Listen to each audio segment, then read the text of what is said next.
হাসরের ময়দানে কত কাতার মানুষ হবে গো। নবী বলেন আয়েশা, হাসরের ময়দানে মানুষ 120 কাতার মানুষ হবে। কয় কাতার?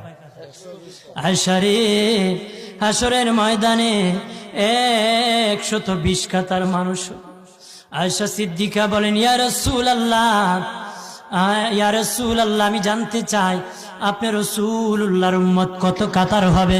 নবী বলেন আয়েশা, আমি রাসূলুল্লাহর উম্মত একাই 80 কাতার হবে। আয়েশা বললেন ইয়া রাসূলুল্লাহ, দিনের নবীজি 80 কাতার দিয়ে আপনার উম্মত হবে, আপনার উম্মতকে কেমনে আপনি চিনবেন?